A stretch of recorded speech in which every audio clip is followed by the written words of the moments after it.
(14:20) en el Estado de Israel. Nos vamos al mismo, claro, una guerra interminable y que desgraciadamente parecería ir increciendo, sobre todo en lo que es la posibilidad de una acción mayor contra el Hezbollah en el Líbano y todo lo que pasa alrededor de la misma. Incluso algún rumor de las últimas horas de que el primer ministro Benjamin Netanyahu estaría por desplazar al ministro de Defensa Yoav Gallant e incorporar en esa cartera a Gideon Sa'ar, pero eso es parte también de la política interna. Vamos al encuentro del profesor Natalio Steiner. Querido Natalio, buena semana y gracias por estar con nosotros. Hola Miguel, ¿qué tal? ¿Cómo están? Espero que estén muy bien. Shana Tov me toca por adelantado, como siempre decimos en el mes de Elul. Desde ya esperemos que, como decíamos hoy temprano en la mañana, la bendición tradicional sefardí que dice que el año que fenece se lleve todas las maldiciones y el que entra traiga bendiciones. Esperemos que sea así en este año tan duro y difícil, tal vez el más, que recordamos desde la historia de la recreación del Estado de Israel en su tierra. Natalio, ¿por dónde quieres arrancar? Bueno, Miguel, tú, has citado dos o tres temas que están en consideración, obviamente, hoy por hoy en la sociedad israelí. Uno de ellos efectivamente tiene que ver con lo que, voy a decir casi, porque no quiero pecar ahí de exagerado, ¿no? Pero lo que tiene que ver casi con la llegada de Gideon Sa'ar al gobierno de Israel y la retirada o la renuncia del ministro Gallant. Es casi un hecho. Es casi un hecho y probablemente hoy a la tarde haya novedades respecto a este tema en la reunión de gabinete.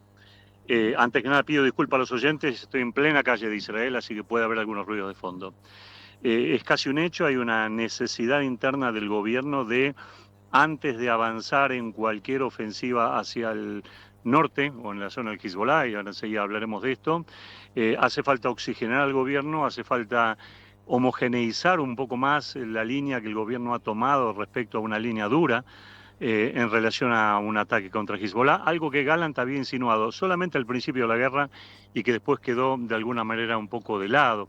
Todos recordamos la famosa frase de Gallant acerca de que Beirut o el Líbano pueden retroceder 200 años o pueden retroceder la edad de piedra. Bueno, la verdad que ahora eso no está presente y Gideon Sa'ar, de alguna manera, ante una actitud más beligerante de Hezbollah en las últimas semanas, probablemente pueda ser la persona indicada en ese sentido. Y también en el otro sentido interno.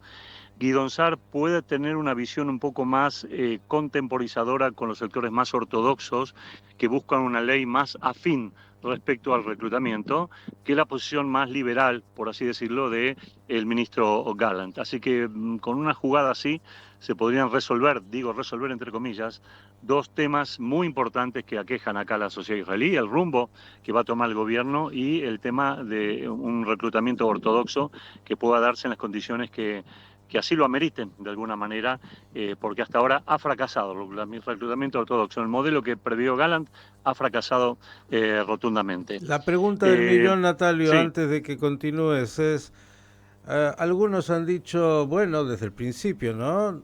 No es el momento de cambiar a un primer ministro cuando Israel está en guerra. La pregunta Sí. ¿es el momento de cambiar al ministro de Defensa cuando Israel está en guerra? Bueno, aquí lo que en líneas generales podemos pensar es que si vos preguntás a los israelíes si están satisfechos con el resultado de cómo va la guerra, cómo está siendo conducida, el 90 y pico por ciento, quizá más, te va a decir no estamos satisfechos. Quizá estamos ganando, pero es un triunfo un tanto pírrico, o no lo notamos, o tenemos victorias todos los días, pero falta una victoria contundente. Y muchos lo atribuyen también a una falta de mayor motivación en las Fuerzas Armadas, a un empuje mayor.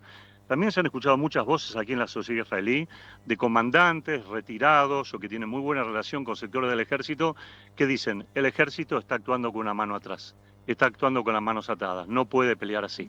Esto no es Tzal, no es la forma en que hay que pelear, necesitamos recuperar y tomar la iniciativa y por lo tanto hace falta un cambio de política en ese sentido. Bueno, lo que estamos viendo ahora es que ese cambio de política es el que se solicita, el que se pide, pero es el que está ausente hasta el momento. Y posiblemente la entrada de Sa'ar, que siempre fue partidario de una línea más dura, de la línea dura en lo que tiene que ver con una actitud más agresiva hacia Hezbollah, más de frente a las amenazas del terrorismo, bueno, es lo que podría darle esta opción y buscar un camino de definiciones. Para un lado o para el otro la gente busca una definición. Lo que sí ya hemos conocido también es algún comunicado de los familiares de los secuestrados, o por lo menos no un comunicado, pero sí algunas voces de los familiares secuestrados que dicen se terminó, si llega Sara al poder, se terminó cualquier posibilidad de negociación directa, va a primar la línea militar, la línea dura, la línea de derrotar, de asfixiar al Hamas, antes de cualquier negociación. Y eso pone en peligro, una vez más, a nuestros seres queridos. Esto es entendido así, básicamente por los familiares, y bueno, es un tema delicadísimo, o sea, de dilemas muy, muy profundos los que se juegan también. ¿Por qué? Porque también están aquellos que piensan que efectivamente el no acuerdo en el sur es lo que lleva a una guerra en el norte. Y en definitiva, si se llega a un acuerdo en el sur, es posible la liberación de los secuestrados y poner, digamos, encajar alguna respuesta en la zona norte. Pero las piezas no siempre encajan en este tablero. Casi nunca realmente encajan. Pasa un colectivo, pido disculpas, ¿sí? O dos colectivos, con un poquitito de ruido. Te estamos escuchando perfectamente, Natalio, Sí, ¿eh? sí. Esto es en Así que vivo. este dilema, Miguel, este dilema está latente y solamente la posibilidad de un cambio de gobierno nos va a demostrar si se ha tomado una política correcta o no. La verdad que es ese momento en que hay que mover las piezas de un tablero y no sabemos si se mueve en el sentido correcto o no, solamente después de los hechos. Lo que sí sabemos con bastante certeza es que se está dejando atrás una etapa de indefinición respecto a qué va a pasar con Hezbollah. Cada vez se está tomando más fuerza la idea de que se termine una etapa con el año que se cumpla un poco más, un poco menos, pero hay que ir a una solución militar con Hezbollah. Y una solución militar, repito, lo que repiten aquí, lo que dicen aquí, no precisamente es una guerra en escala que involucre Irán o que involucre a otros actores. Hoy, en algunos medios de comunicación gráficos israelíes, se informa acerca de una posibilidad que existe de que Israel lleve a cabo un operativo militar para garantizar la formación de un cordón de seguridad dentro del Líbano. Una invasión militar terrestre muy limitada, teniendo en cuenta que ya el 80% de la población civil de la zona sur del Líbano se retiró por los bombardeos israelíes. Teniendo en cuenta que las milicias más importantes del Hezbollah, las llamadas milicias Erdogan, también se han retirado o han sido combatidas exitosamente a lo largo de estos 11 meses de desgaste de lucha contra el Hezbollah. Con esas dos condiciones, militares israelíes dicen hay que avanzar hacia ocupar territorio libanés, pero teniendo en cuenta que la salida de territorio libanés y la salida del conflicto sea política. Es decir, no una guerra a escala real, sino llevar a Hezbollah a una mesa de negociaciones poniendo el eje que Israel se va a retirar del Líbano con condiciones que Hezbollah deberá cumplir. Es decir, aumentar la belicosidad por un instante más, y algo de esto se está viendo. En la última semana, desde que dejamos de hablar, los bombardeos israelíes a zonas principales del Líbano se han incrementado en forma sustancial, de la misma manera que también se han incrementado bombardeos de Hezbollah hacia Israel. Se ha decretado ya casi una emergencia en la ciudad de Safed, de Tzfat, que entra en un colapso económico y está pidiendo ayuda económica y civil y asistencia porque no puede soportar más la ola de ataques, de bombardeos, la ola de que la gente tenga que esconderse, salir de su trabajo, salir de la escuela. A Dios gracias no hay víctimas fatales, pero efectivamente la rutina de una ciudad como Safed y otras en la zona están totalmente vulneradas, totalmente alcanzadas. Es más, los drones de Hezbollah han avanzado hasta zonas del Kineret que antes no habían llegado. Hezbollah está atacando lugares que no están evacuados, que no ha habido orden de evacuación. Es decir, que Hezbollah también ha aumentado el rango de sus ataques y por lo tanto amerita, en la escala o en entendimiento general, una ofensiva para poder terminar con esto. Quienes no pierden la esperanza de poder llegar a algún tipo de acuerdo entre Hezbollah e Israel son los Estados Unidos. Hoy ha habido un diálogo entre el secretario de Defensa Austin y también el ministro de Defensa Gallant, pero no han habido buenas noticias de ese diálogo. Gallant ha sido claro respecto a que los tiempos de la política y de los arreglos se están acotando en forma dramática y probablemente ya tengamos en el transcurso de esta semana alguna definición mayor. Desde el ejército se ha dicho en forma directa que el ejército israelí está preparado para acciones defensivas y ofensivas en la frontera con el Líbano, que ya tiene la cantidad de soldados esperables. Ahora, hay otro inconveniente, porque las cosas nunca son sencillas y fáciles en esta región. De estallar un conflicto más avanzado y acelerado entre Israel y Hezbollah, por iniciativa de Israel, ¿cuál va a ser la actitud de la frontera con Siria? Es decir, no pregunto si Siria va a entrar en guerra contra Israel, sino que digo que en la frontera entre Siria e Israel está poblada de terroristas de Hezbollah y ahora, por lo que nos enterado hoy, también hay una cincuentena de Houthis y del Yemen que vendrían en una escala mayor en las próximas semanas.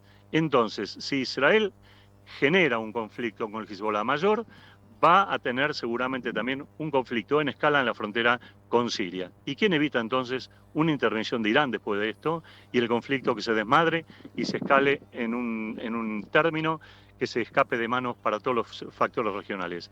Es muy delicado. La verdad que aquí se está jugando con fuego al lado de un polvorín.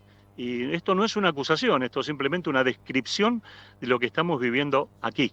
La frontera norte requiere soluciones. Todos pensamos lo mismo. La cuestión es si estas van a ser las soluciones adecuadas, el tiempo lo dirá, si los cambios políticos ameritan esta solución y cómo internamente Israel va a seguir. Se disipa, es importante Miguel, se disipa esta idea de un gobierno ampliado, por lo menos incorporando a sectores opositores al gobierno y forzando la salida de Itamar Ben-Gvir y de Smotrich. No, quedarían Itamar Ben-Gvir y Smotrich en el gobierno, se sumaría Guidon Sar, buscaría de que haya dos bancas del Likud para la gente de Guidon Sar, con su partido, que en realidad es un desprendimiento del Likud, y por lo tanto eso sería lo único que se ampliaría. Sería más homogéneo el gobierno en este sentido, se eliminaría una voz discordante en mucho tiempo, que es la voz de Gallant, de la cual muchos han pedido la cabeza ya en el gabinete y fuera del gabinete también, Miguel. Israel en guerra hace ya casi un año. Y lo que eso significa. Querido Natalio, agradecerte como siempre. Nos vamos a estar, espero, reencontrando antes de que finalice este año y deseándonos con todo el corazón que el año entrante las noticias que puedas compartir sean mucho mejores. Un abrazo. Amén, muchas gracias Miguel, es lo que realmente uno desea. Que estén muy bien y Yanato, vos me tocás, estamos al habla. El profesor Natalio Steiner, ahí, en la calle de Israel, en vivo, pero dándonos todo este panorama de Israel en guerra.